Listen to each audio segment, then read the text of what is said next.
ससुराल जाकर खूब पढ़ूंगी स्टोरीज इन हिंदी। जी माँ जी, क्या हुआ? भूकंप आ गया क्या? हाय राम, क्या ड्रामेबाज बहू लाई हूं मैं। बुला लिया तो पूछ रही है भूकंप आया क्या? तब बुलाती है ऐसे जैसे कोई आपदा आ गई हो। बहू, अरे ओ बहू, जल्दी आओ वरना दुनिया खत्म हो जाएगी। ए भगवान उठा ले मुझे, मेरी बहू मेरी नकल बनाती है। अरे क्यों भगवान को परेशान कर रही हो लीला? उनके पास और भी काम है। हाँ हाँ, मेरे लिए किसी के पास टाइम ही नहीं है। टाइम है तभी तो आपके पास आई हूँ, लेकिन आप तो रोने लगी। ऐसी बातें बनाएगी तो खाक काम करवाऊंगी तुझसे। क्या हुआ मम्मी, क्या कर दिया मेरी सरिता ने? ये लो, ये आ गया मेरी सरिता वाला। चल जा यहाँ से रंजन, जोरू का गुलाम कहीं का। काम बताने के अलावा सारी दुनिया जहां की बातें और ताने बोल रही हो आप। तभी लीलावती का छोटा बेटा गौरव वहां आया और अपनी माँ को गले लगाकर बोला, क्या है माँ, आप लोग मेरी माँ को परेशान क्यों कर रहे हो?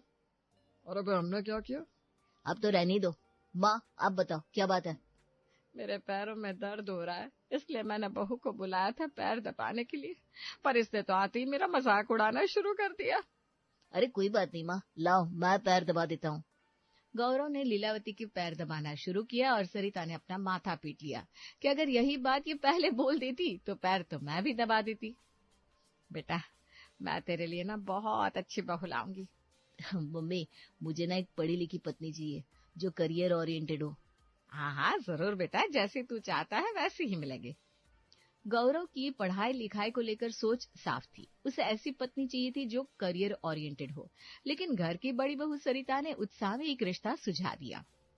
मम्मी जी, मेरी सहेली की कजीन है, नाम है मधु, बहुत सीधी सादी लड़की है।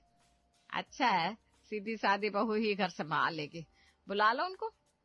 हाँ, एक बार आकर मिल लेंगे तो बेहतर होगा। लेकिन मम्मी, मैंने साफ साफ कहा है मुझे पढ़ी लिखी लड़की चाहिए। अरे बेटा, लड़की सामने आएगी तब देख लेना। कुछ ही दिनों बाद मधु अपने परिवार के साथ आ पहुंची। बैठक में सब लोग बैठ गए, चाय नाश्ता परोसा गया, बातें हंसी खुशी से शुरू हुई। हमारी बेटी बहुत सीधी है, घर गृहस्थी में मन लगाती है। अच्छा है, बहुएं घर को घर बनाती हैं। आप कितनी पढ़ी हुई हैं? मैं तो दोपहर तक पढ़ी हुई हूँ। दोपहर तक? क्या मतलब? मतलब सुबह स्कूल जाती थी पर दोपहर तक ही टिक पाती थी। टीचर कह देती थी तुमसे पढ़ाई नहीं होगी, घर जाओ। फिर मैं पढ़ाई छोड़ बैठी। ये सुनकर पूरे घर में सन्नाटा छा गया। भाभी, आपने ये कैसा रिश्ता बुलाया? अरे मुझे नहीं पता था कि ये बिल्कुल अंगूठा छाप है, मैं तो समझी थी थोड़ी पढ़ी लिखी होगी। मैं हाथ जोड़कर कह रहा हूँ, आप लोग कृपया घर जाइए, मुझे पढ़ी लिखी पत्नी चाहिए। पढ़ी लिखी का करोगे क्या? घर में नौकरी करने दोगे या कलेक्टर बनाओगे? शादी करके पत्नी के पैसे खाने क्या? अरे बहुत हो गया, आप लोग जाइए अब, वरना मैं कुछ ऐसा कह दूंगा जो अच्छा नहीं लगेगा। अपमानित होकर मधु और उसका परिवार वहां से चला गया। भाभी, जब मैंने कहा था कि मुझे पढ़ी लिखी लड़की चाहिए तो आपने ये कैसा मजाक कर दिया? माफ करना देवा जी, गलती हो गई, मुझे सच में अंदाजा नहीं था। गौरव गुस्से में अपने कमरे में चला गया। उधर उसी शहर में 4-5 किलोमीटर दूर पायल अपने माता पिता विमला और राजेश के साथ रहती थी। पायल इकलौती संतान थी और माँ बाप की आंखों का तारा। माँ पापा, मैं शादी वहीं करूंगी जहाँ मुझे आगे पढ़ने दिया जाएगा। मुझे बीएड करना है। अरे बेटा, अब तेरी उम्र हो गई है, लोग बातें बनाने लगे हैं।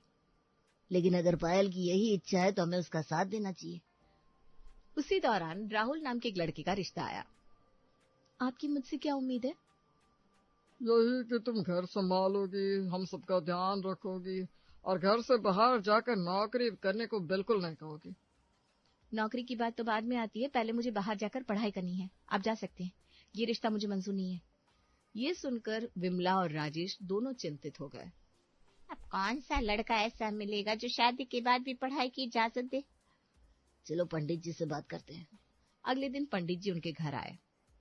पंडित जी, कोई ऐसा रिश्ता बताइए जो हमारी बेटी की पढ़ाई की कदर करे। जी, एक लड़का है, गौरव नाम है उसका, परिवार अच्छा है और खास बात यह है कि लड़का खुद चाहता है कि उसकी पत्नी पढ़ी लिखी हो। बस, तो हमें उससे मिलवा दीजिए। ठीक है, मैं बात करता हूँ और कल ही खबर दे देता हूँ।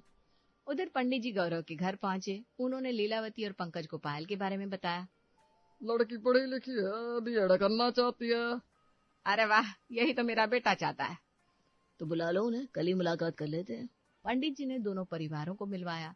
जिस घड़ी गौरव और पायल पहली बार आमने सामने आए, उसी पल जैसे हवा में कोई नई खुशबू घुल गई। दोनों परिवार एक दूसरे को देखते ही भाग गए। देखिए, मैंने कहा था ना ये रिश्ता एकदम सटीक बैठेगा।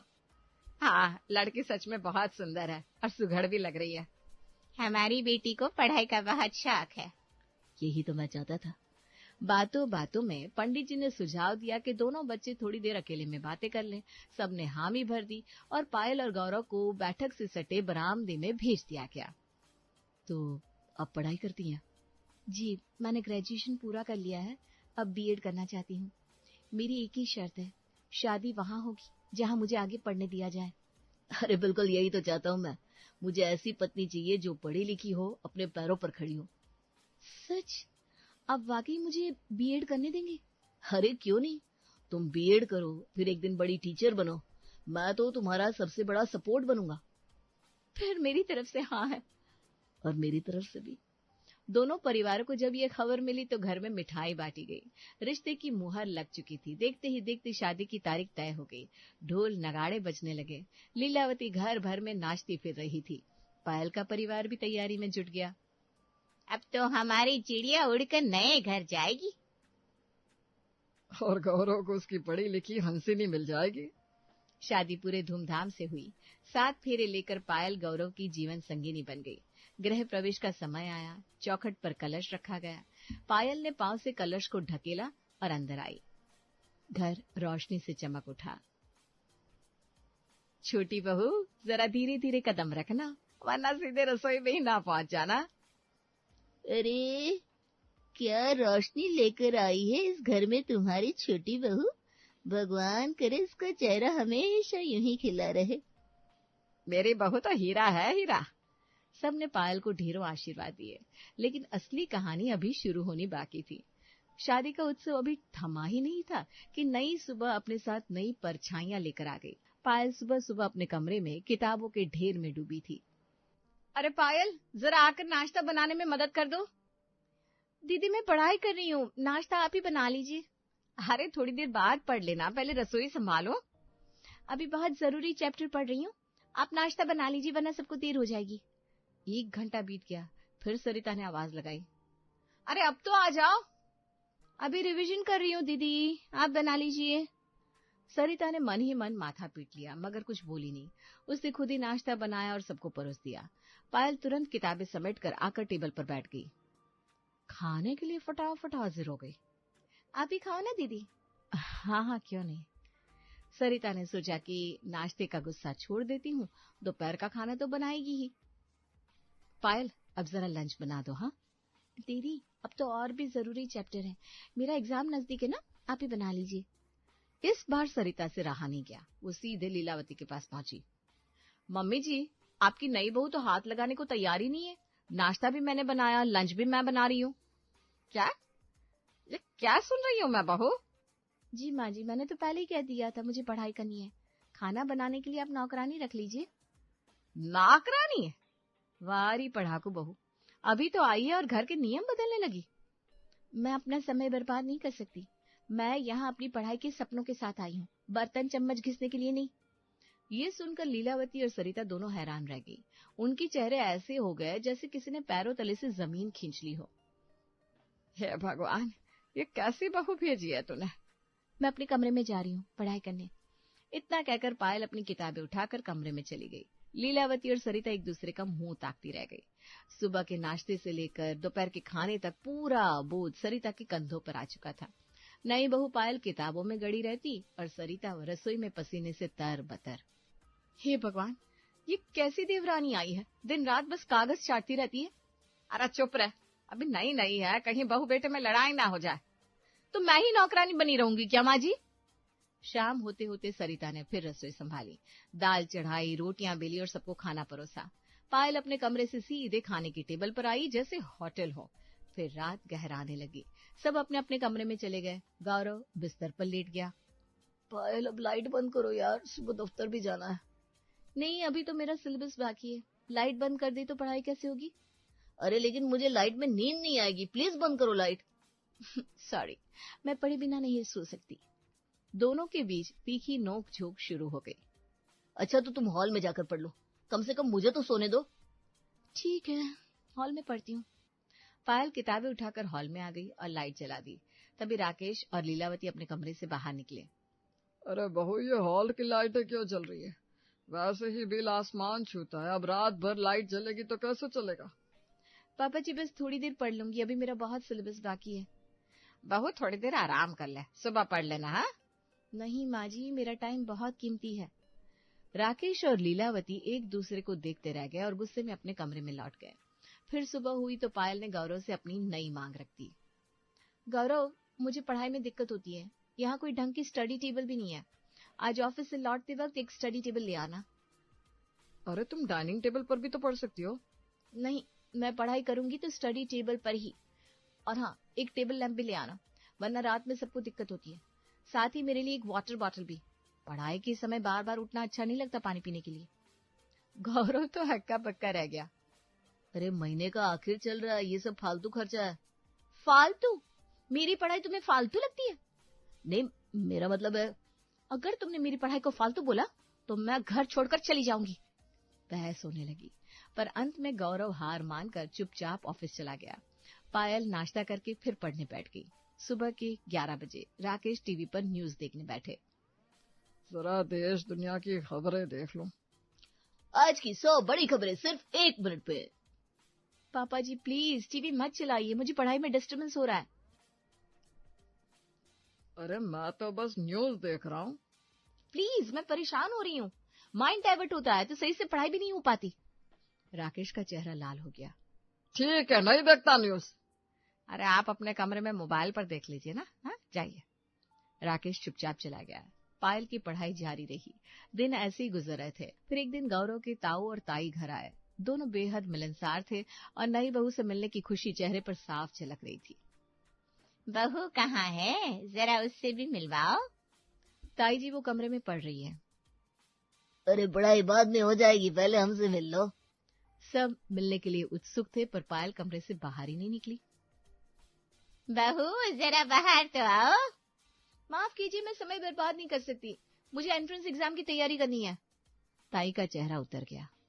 वाहरी पढ़ाकू बहू, इससे अच्छा तो हम अनपढ़ बहुएं थी, कम से कम बड़ों का सम्मान और लिहाज करना तो जानती थी। चलो भाई, यहाँ समय बर्बाद करने का कोई फायदा नहीं है। दोनों बड़बड़ाते हुए घर से निकल गए। बेटा अपनी पत्नी को समझा ले, तेरे ताई ताऊ घर आए और वो कमरे से बाहर भी नहीं निकली। ये सब बर्दाश्त नहीं होगा। पापा मैं कोशिश करता हूँ। गौरव पायल के पास गया। पायल, कम से कम रिश्तेदारों से तो मिल लिया करो। आप ही मुझे पढ़ाई के लिए लाए थे ना, आप रोकेंगे तो मैं मायके चली जाऊंगी। हाँ। अरे यार। गौरव चाहकर भी कुछ नहीं बोल सका। अगले दिन अचानक पड़ोसन राधा घर में दाखिल हुई। अरे लीलावती जी, नई बहू से कुछ अपने हाथ का खिलवाइए ना, नई दुल्हन का स्वाद ही अलग होता है। अरे बहन, वो तो हमारी प्यारी देवरानी ने आज तक हमें कुछ नहीं खिलाया, आपको क्या खिलाएगी? वो तो बस किताबों में घुसी रहती है। राधा ठहाका लगाकर हंस पड़ी। अरे वाह, पढ़ाकू बहू तो किताबों से ही रसोई चलाएगी क्या? लीला, इससे अच्छा तो मेरी बेटी से शादी कर देती गौरव की, 56 भोग खिलाती तुम्हें। ये टीचर बन के करेगी भी क्या? 2 दूनी 4। राधा मजाक उड़ाती हुई निकल गई। आंगन में उसकी हंसी गूंजती रही। पायल तक आवाज पहुंची, लेकिन उसने तो किताब से नजर ही नहीं उठाई। ये बहू तो इस घर की नाक ही कटा देगी। आप ही लाइए ना पढ़ाकू बहू, भुगतिए। दिन पर दिन पायल की पढ़ाई का जुनून बढ़ता जा रहा था और घर का काम पूरी तरह सरिता पर। लीलावती के सब्र का बांध आखिरकार टूट गया। बेटा अब बहुत हो गया, अपनी पत्नी को समझाओ, वरना मैं कुछ ऐसा कर दूंगी कि तुम्हें भी पछताना पड़ेगा। हाँ देवर जी, अब आपको ही कदम उठाना पड़ेगा, मैं अकेले कितना काम करूं? गौरव खुद भी परेशान था, लेकिन पत्नी और परिवार के बीच फंस चुका था। माँ भाभी प्लीज थोड़ा सब्र कीजिए, पायल का एंट्रेंस एग्जाम आने वाला है, बस एक बार ये परीक्षा हो जाए, सब ठीक हो जाएगा। नहीं बेटा, अगर अभी से लगाम नहीं लगाई तो आगे कुछ भी ठीक नहीं होगा। बस मुझे एग्जाम तक का समय दे दीजिए। बहुत तकरार के बाद लीलावती ने अनमने मन से हामी भर दी। सरिता भी बोली, ठीक है, पर याद रखिएगा, एग्जाम के बाद भी अगर ये कुछ नहीं करेगी तो मैं भी मायके चली जाऊंगी। एक शाम हॉल में लीलावती और सरिता मोहल्ले की औरतों के साथ बातें कर रही थी। पास ही पायल किताब खोलकर बैठी थी। शुरू में उसने अनसुना किया, पर आवाजें बार बार कानों में चुभने लगी। मम्मी जी, दीदी, आप लोग जरा कहीं और बैठकर बातें कर लीजिए। आपकी बातें मेरी पढ़ाई में खलल डाल रही है। अरे तो तुम अपने कमरे में चली जाओ ना। अगर मैं अपने कमरे में बैठूंगी तो माँ जी कहेंगी, बहू तुम हमेशा कमरे में घुसी रहती हो, इसलिए मैं तो बाहर बैठकर ही पढ़ाई करूंगी। बहस पड़ने लगी।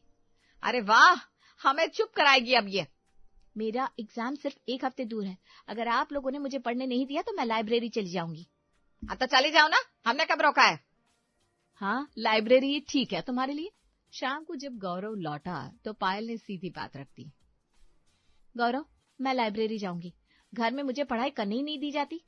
क्या इतने दिन घर में पढ़ाई कर रही थी तो सब ठीक था, अब लाइब्रेरी का नया बहाना, और 1 हफ्ते के लिए इतना खर्चा? वहां तो पूरे महीने की फीस देनी पड़ेगी। प्लीज, 1 हफ्ते की बात है, पढ़ने दो ना मुझे। काफी बहस के बाद आखिरकार गौरव ने हार मान ली। ठीक है, जाओ, ये लो पैसे, पर याद रखना नतीजा अच्छा आना चाहिए। अगले दिन से पायल सुबह 9 बजे लाइब्रेरी जाती और शाम 7 बजे लौटती। घर में सरिता और लीलावती उससे अब बात तक नहीं करती। दिन बीते और 1 हफ्ता गुजर गया। आखिरकार एग्जाम का दिन आ गया। पूरे घर की सांसें थमी हुई थी। पायल परीक्षा देकर लौटी तो सबकी निगाहें उस पर टिकी थी। कैसा रहा पेपर? ठीक ठाक था।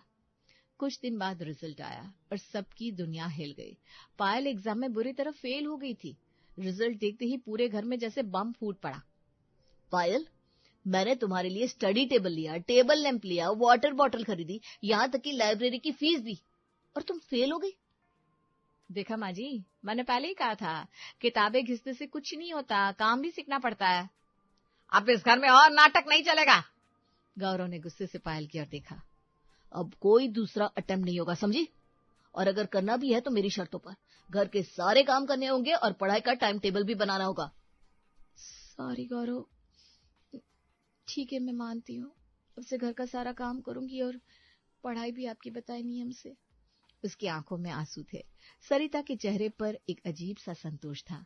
लीलावती ने भी राहत की सांस ली और गौरव, उसे लगा जैसे उसने किसी बड़े तूफान को काबू कर लिया हो।